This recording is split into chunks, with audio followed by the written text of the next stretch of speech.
Ale kumanga motema moto yaya.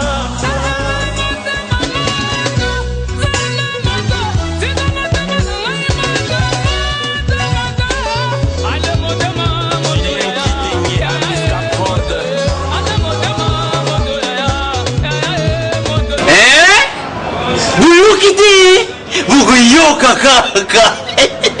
Kinshasa Nabiso Kin eleki partout. KNB Kinshasa Nabiso Kin eleki partout. Kinshasa eleki partout. Mikuru neza bino pardon. Jima sala ilo karata kate. Yana benga gayo. Jima mukende. Umela. Bana Kin. Kebana jago zappe so kutanango KNB Téléma. KNB Téléma Kinshasa eleki partout. Jima Kendi. Umela. KNB ko zappe te so kutanango tchak au Vandi. À travers la flamme par la com, devenant fort. Mbote ba Kinois peut bienvenue dans le magazine. Oh le bela cabino ba réalité à Kinshasa. Rassemblement et opposition et annoncé qu'il est le 23 août. Ville morte, yango KNB sa elibino constat ya ville à Kinshasa.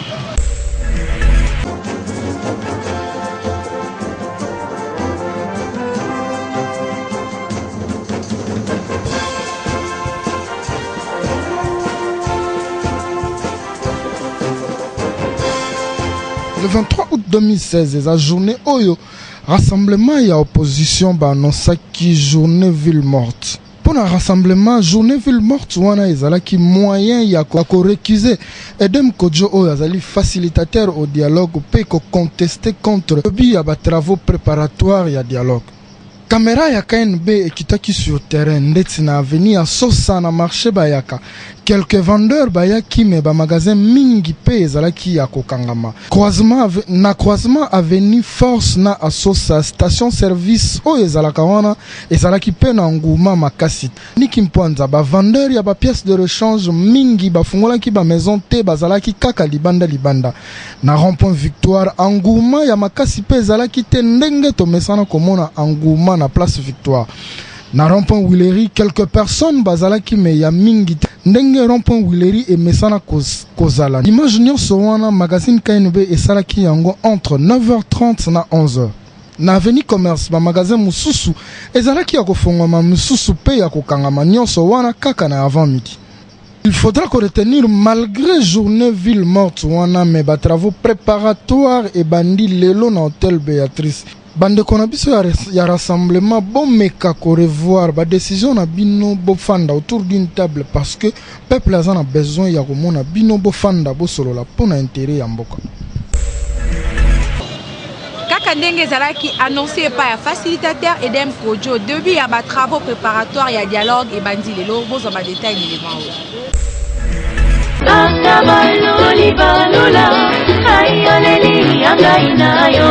Ndenge annoncé que mardi le 23 août ekozala début à ouverture ya comité préparatoire ya dialogue yango lelo toye à un hôtel Béatrice pour na ko assister total ndenge nini eleki et puis quelques militants bazala ki wana tokutaki bazangi malobate na micro na biso. Comité préparatoire bandi musana bango kitoko donc eleki dans le calme batu nyonso côté à majorité na opposition société civile bavandi pour na rebongisa makambu ya mboka babandi déjà ba travaux tolo balinga te banguna ya Congo nyonso batika na soni biso yo na mesa moko makambo koleka kitoko pe na mabondeli na kovanda na boyokani e ko simba nyonso kitoko mais lelo bango moso la politique mu déblocage dialogue c'est partout basenga rabatu ba dialoguer pour que basa la élection bien ma pona minyo so le na lolenge bien mutu so ndima soko rezoa te et les gars bien vraiment étant que congolais tous en état d'esprit moko il y a bien bisonioso to lobi to kende na lisolo yango ezali même na kati ya famille ezalaka toujours na kinzondi ceux qui bomoni ezo marché te bo vendre autour d'une table bon meka un peu ko solo la bo bongisa ni vraiment ba volonté ba parti politique nyonso bazali d'accord ba lien nyonso bazali d'accord vraiment tous en akondima. Cette fois-ci, tout le monde solo poto sola to na ba élection mogo apaisé. Mais le retour senga na ba continuation akambo bazo sola ezala na okaka malamu pona intérêt ya peuple congolais et kozala bien pour mboka na biso et avancer Kinshasa et l'équipe partout. Le gouverneur de la ville, André Kimbuta Yango, a qui ba mesure na ba école pour la rentrée scolaire 2016-2017 que ba école est à la exigeante na ba vente ya ba fourniture, topé na ba inscription mais ko kamwa ata école moko respecter ba mesure wana te. Magazine KNB toza la commune de Kinshasa précisément on a grand marché pour na kosolana ba parents on a message au gouverneur de la ville André Kimbuta alobaki que ba école nyonso ba inscription est à la gratuite et puis batika ko obligé ba parents ko somba uniforme car en école ce qui moi na lati bleu blanc ta outi na ona ndaku problème ezate mais yango lelo to kiti na terrain pour na kosolana ba parents ba biso ce qui maloba ya gouverneur wana ba tosi yango na ba école. Le gouverneur na biso lobby mamoko eza tellement ya malamu mingi po so tayi na bamboka mususu bana surtout l'école primaire bafutaka te mais awa ba promoteur d'école bayokaka na makambo ya mokonzi te jamais batosaka bakonzi ya mboka mibeko ate epesami nango me batosaka mibeko te bango bazosalaka posa ya mitema na bango bakomisa bana classe lokola ba marchandise na bango pona ngai soki André Kimbuta alobaki ko comme ça baneza la gratuite bon eza bongo potalaka mais pona l'école oyo bango souci na bango kaka uniforme ezala kaka na ya école pona nga na moni eza vraiment na sens na ba école baza na raison parce que eza mbala liboso te plusieurs fois toyo kaka yango mais basalelaka yango te toka ke année oyo bana bakofuta minerval te année oyo bana bakotanga bateni en fele mais basalelaka yango te tosamoyi batosango eza te parce que baza d'accord nango te. En principe, le gouvernement il faut travailler en collaboration avec l'école. Et l'école est obligée à cause de la soumise au gouvernement et au Koloba. Pour le moment, la situation est un peu difficile dans tous les sens. Ce qui au moins l'école qui peut accepter au gouvernement et lobby et qui permettre aux parents au besoin de difficultés d'inscrire dans la banque. Ce qui gouverneur André Kimbuta a dit que bino promoteur pour l'école. Bon respecter parce que bino d'abord il faut boter que la bana bochango cher nda niveau na bokomo kendela et ko risquer na bambulo ekoya boter que la bana na ba catch boko obligé bana ba somba ba sandal ne be kona bino va même bokota parce que même na ba fourniture et comme na ba varese de gymnastique bana obligé bana ba somba ka ne be kol et risquer même année prochaine ba senglé na ba sakoyo ba somba ne be kol alors finalement ba teki ba commerçant ba ote kandei. Bolandi ndenge ba parents ba lobby pe na micro na biso alors ekozala malamu mingi ba école bo mekampe ko revoir côté wana ya kochara biloko na école ba primo très exagéré ceux qui parents personne bi uniforme à mwana na wenze alati eza nango mabete parce que eza nango kaka bleu blanc et puis message à gouverneur de la ville ya Mikonzi bo to saka yango bino ba école parce que eza mibeko ya mboka Kinshasa et l'équipe partout. Société nationale de l'électricité SNEL en sigle les alliés kosalisa recouvrement ya ba facture kasi ko kamwa ba facture yango eza na ba jour oyo courant etika la kozala te pour ba détail ni élément.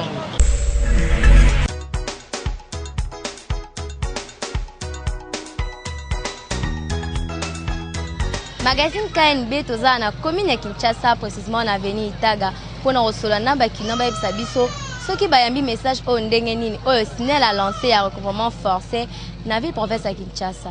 Lembi to bae ba facture tozo futa les contre écoute zo mata mais bazo kitate mais zo mata mais courir comme kamba tantôt plutôt ba robongsa lelo bozu courant lobi bakati ba robongsa ba bongsu lobi okuna lobi okuneke mais na ba balaba so ba tozo bongsa tozo futa ba facture bazo mata ba facture tozo futa to déclarer te même ngamba courant aussi to lembi l'état mo kata la likambo oyo c'est ba elle moko mona courir na bien ba semaine msukuru ezala ngo bien ba semaine msomona boye bakata bino copier ti besoin courant na tongo ti ba pokwa butu bozui ba kuma siko ko séparer ba ninga msu semaine yo bazui boye mais facture bo futaka ndé monga mais courant ngo pesa na ngo pété c'est ça le problème que ce courant ezalaka ako ko salaire gouvernement c'est normal. Le courant est gâté, va facturer par hasard, aux hommes on a une fois par semaine. Eh boy. Il y a un moment de moyen va tout passer quitter na va devoir c'est comme ça. Normalement SNEL na ngambo na ye azo sala bien pour ko sala ba recouvrement forcé. Ils ont abété. Mais azala peine souci à population. Population ils ont courant malungate. Population ils ont les là. yemoko bagent asnel bazape population donc bazape kati na population to fanda na bango na cité bazomona ba réalité na ezali donc quelque part ba toi na volonté mais quand même tant yo zo senga pe mutu mbongo il faut quand même quelque part yo moko pe aux la paix conscient to aux la paix que non nazo senga mbongo parce que musala pe nazo sala eza qualité musala nazo sala pe population zo se plaindre pour la facture to ko futa mais avant Sinel asala eloko ya linga ko sala ya recouvrement forcé alinga ka sala nini alinga kinano abongisa nano courant parce que ça na ba quartier mususu ba sala 1 mois 2 mois courant ya kate et puis bazo tindaka ka ba facture ba se rondaka compte sur les lieux que non bato yo courant ya kate alors ba sali sikoyo recouvrement forcé poto futa bango na mbongo wapi toko futa tozana courant pendant tout un mois ou bien na courant ko ya kata mususu 1h du matin 2h kei après facture yei na parcelle moko peut-être 50 000 60 000 90 000 toko futa bango ndenge nini bolandi wana ndenge ba abonné ya Sinel balobi ba sengi na Sinel ameka un peu ko bongisa courant na parce que ya do sala ba recouvrement forcé na courant o kuteza nanu ya malonga te bongo siko bango ba ofuta ba facture ndenge nini pendant que ba do consommer courant comme il faut te donc ba sengi quand même na ba kondi ya Sinel ba meka un peu ko régulariser courant pour bango pe ba meka ko futa ba facture na bango malamu Kinshasa et l'équipe mibali misusu na Kinshasa soki azolinga mwasi surtout mwasi oyo basolaka déjà une fois mwasi wana aboyi na ye kolinga ye okoyoka kaka o je blague soit na mekaki na ngayo po s'échapper. Jamais rata rubrique na bino ya selfie kanga photo seka mokepe buka kingo tinda photo na yo na page Facebook Kinshasa na biso kaini Zona photo toseka moke Bukafingo Écoutez Dans selfie Écoutez Zona photo Toseka moke Bukafingo Écoutez Dans selfie Écoutez Zona photo Toseka moke Bukafingo Écoutez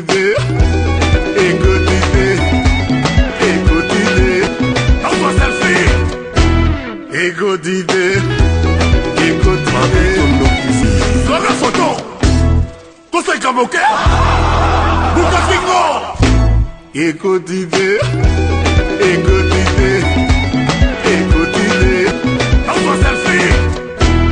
Ego d'idée, ego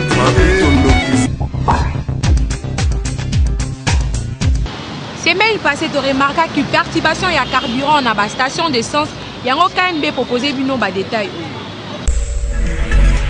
Depuis le week-end passé tu remarqué que ba station service mingi ezotekate ba misusu bazo fongola mais bazo kanga avant l'heure prévue yango tozana terrain poto solana ba chauffeur oyo baso mara carburant tout le jour ba ibisa biso ceux qui bazo vivre situation ya ndengeni. Tu comprends internet ngai lobby ça qui prévu faire na cha carburant na butu alors ba station on na kota ki ba kangi ba boy côté carburant alors na tongo ce que le to la muki netoyi que non il paraît que non carburant il ngi mata bon message na rolo ba avant ya ko ça likambo na fo ba yebisa biso de bien avant déjà tout à déjà courant déjà net iboué quand même la propreté. Hier ba averti biso ka ke boso ma carburant ebelé parce que to kanga avant to tin bango avant pona nini ote ba imba matsa carburant to sepela ngwa ta mukete parce que hier ebelé ba somi ba carburant soit disant ba carburant zo ta ba lufu et bebisa ba mituka hein to wana mbongo mais place au somba et até parce que la station ezaki au kanga batala makambo prix ya carburant et matate déjà de 1 carburant la biso to somba en cher transport et komata parce que au consommer ming sozo salela na prix au banda ko sele simbate fallait au matisa peu prix pour que ozoa au mona moyen ya okata mbongo ya carburant soki carburant ezaka na montant oyo to sumbela ka chaque fois et ozala nango na problème mon côté on a biso en tant que ba chauffeur et pesa biso passe makasi parce que essence ce que mati prix nango donc biso pe tozo zo lisusu moyen to sala ndenge to banda ko sala liboso te parce que to moni net na ministre yo mboka na biso eza vraiment likolo dollar eza komata bato bazolela mpiaka ndenge ezali so essence soki emati kote wana biso mpe tokoki kotika moto ndenge ezalaki liboso ou bien mutuka ndenge ezalaki liboso te ifo tomatisa mpe prix. Bachauffeur balobi que bango pe baza ba victime ya situation yango bazobanga ezala effet ya hausse ya prix ya carburant ou eko influer na prix ya transport en commun. Kinshasa et l'équipe partout. CAF a signifié na fait pour faire que match ya le 4 septembre et kobetama na 18h contrairement na ba match oyo ebetamaka na ba heure habituelle.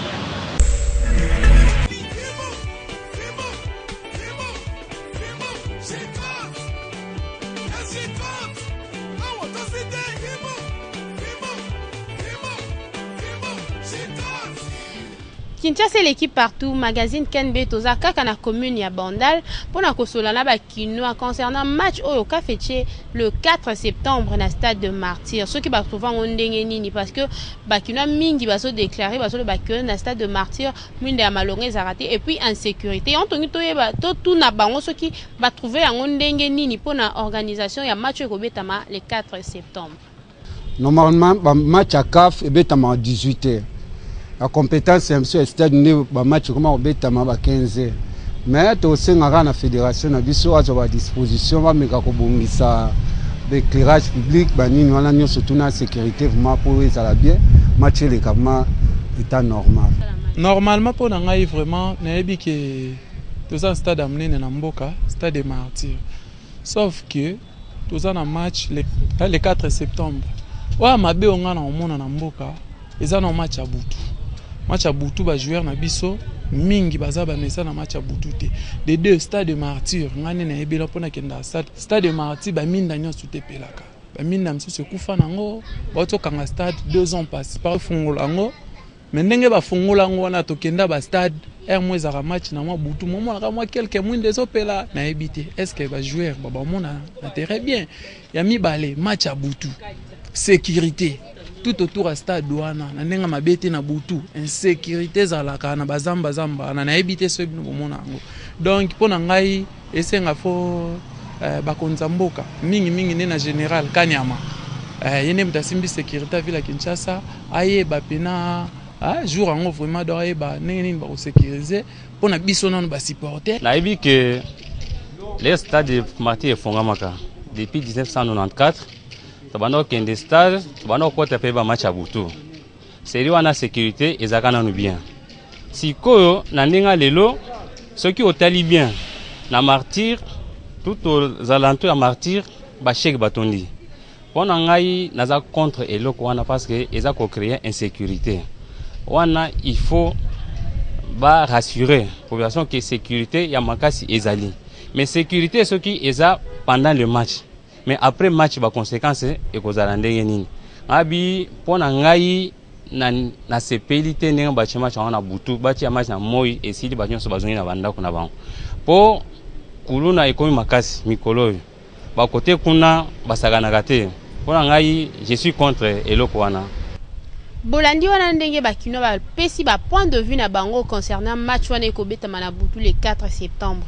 Alors ekozala malamu na fédération soki bazwi ba organisation na maboko ko bongisa stade de Martyrs et puis bakondiko tia mwinda ya makasi oyo ekoki ko alimenter stade mobimba po ezala na sécurité ya bato puis sécurité ya libanda parce que stade de Martyrs yebani ke libanda ba chege bazara makasi pona moi déjà moi sécurité zara makasi kutu so tozoza déjà ba 17h mais so comme ba air moro déjà to leki o molili eza makasi en tout cas faut ko assurer sécurité ya bato o bakoya kotala match ndenge ba yaki malamu bazonga pe malamu. Kinshasa et l'équipe partout. Artiste et musicien Moli Mokelenge azali bongo na concert le 27 août oyo na centre culturel Gazare Mabo za ba détail ni le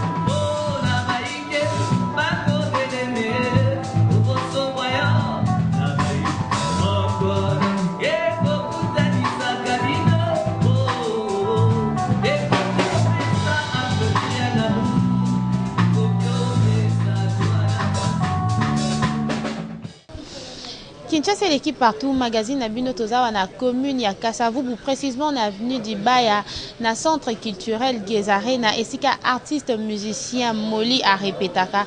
Toye abete la biso un peu ma solo ya musique nae et puis après sa biso programme ya concert ekobetama le 27 août prochain. Bolanda. Nga naza musicien, auteur, compositeur et puis interprète, guitariste. Dans la musique congolaise, na diversité na union surtout, c'est-à-dire musique moderne, na sangisi on a musique traditionnelle et puis na sali ba sauce na ngane na sala selon ma goût et puis après et puis si musique. J'ai évolué à Jean Goubal, donc il y a des mentors nanga maître nanga mutalakisi ngai musalo tina comme na niveau lelo ke ngamo pena se produire ngamo.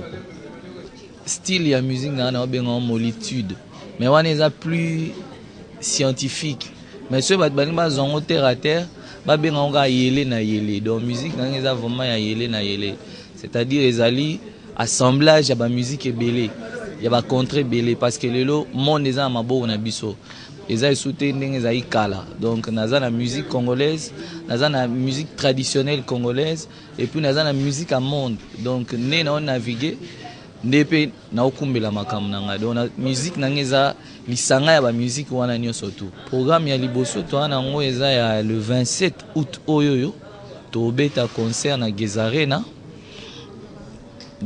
eza na avenue d'Ibaya na Kasavubu numéro 72 et puis référence facile eza rond-point qui Kipwanza et puis avenue à Bar sans frontières donc so kotika avenue wana donc entre Asosa na Shaba tozawa na kana katikati wana na balabala wana d'Ibaya en tout cas ba o ba yebinga na ba o ba yebinga te nazo promettre ba onke ba yo ka musique ya bien na si mutu te o regretter soka ye parce que tolo bango vérité musique nanga eza musique mo okoyo kango na tongo okoyo kango na midi po okoyo kango na pokwa okoyo kango yo moko okoyo kango na baninga nao to po okoyo kango na bana nao to na bandeko na yo donc eza musique moko oyo ezoko exclure batuté mutu tout aoya a se retrouver donc papa so ozana mwana no congé pe yango ekomi na suka na osepelisiete oyo kise musique ozata mususu ozomona te musique nini olakisa ye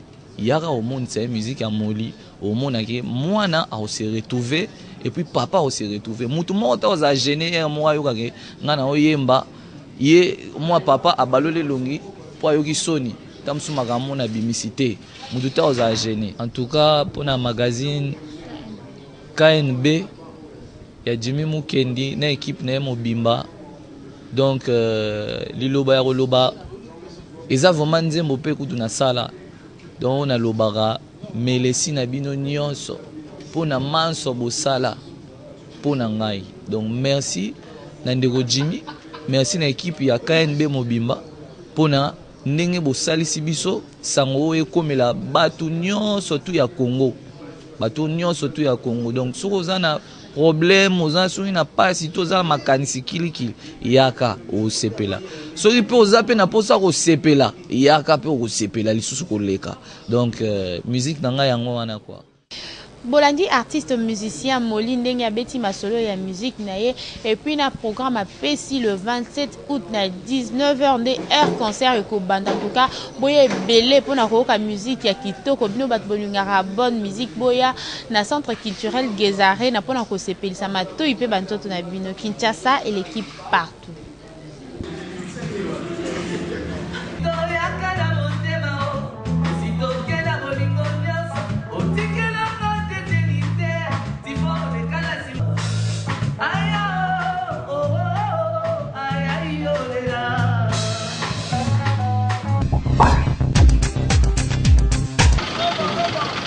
Heures du Roux, il y a festival Toseka et Salamaki Bongo le 20 le 21 ou Oyo, la théâtre de Verdir, Bozoaba détail n'a condensé.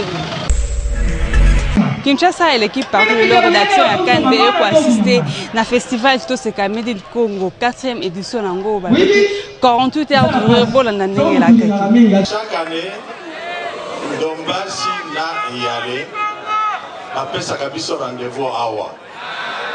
Toseka. Tozala et Longo. Est-ce que ça va? J'ai besoin de vous voir en train de pleurer pendant que je suis en train de...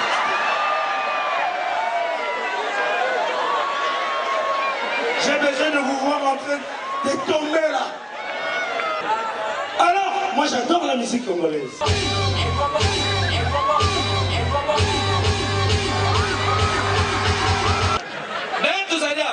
Est-ce que Isali, na mwana mubali moko isaka ye bien?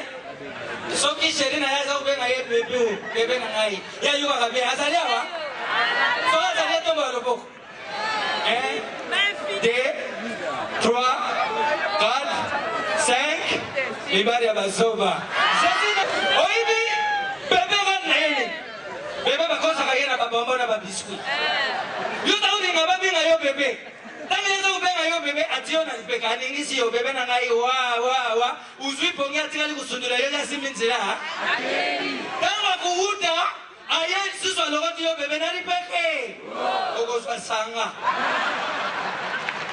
soki tokepoto tobwakaka ngunda ona français babenga asile fille moko ya congolaise akibwaka ngunda batunia bo madame problème na yebo na eza okimili kongo mpona nini wana poka Mobutu allez tu venais là soir d'abord français la congolaise nous on était assis devant la bandale le président Mobutu il passait avec sa voiture quand il m'a vu il a dit oh la fille là qui dort quoi moi j'ai dit Mobutu yo balade on va maman pour vite Netolobaki est un objectif moko il y a promouvoir bah humoriste congolais je pense que Salami de le public et Ebi ba humoriste nini ou ba c'est qui sarabatu ou à sipel sarabatu et biso peto c'est ka ko encadrer ka ba humoriste monsieur congolais pour akine liboso pour ça na biso izali que ba ko apeko beta na mboka ba paya donc voilà nous sommes une vitrine je pense qu'on a découvert la face cachée par exemple d'un artiste Saïsaï ou ba quand ça artiste ba publicité au monde il est le azali artiste mon pays origo c'est qui sa public.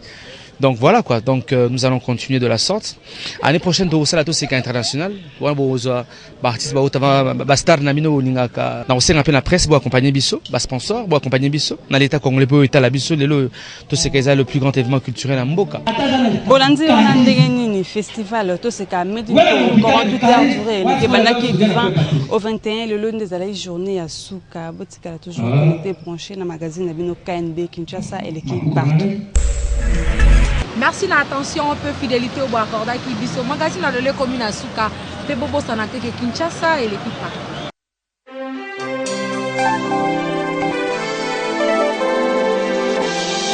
À travers la flamme par la com, devenons forts.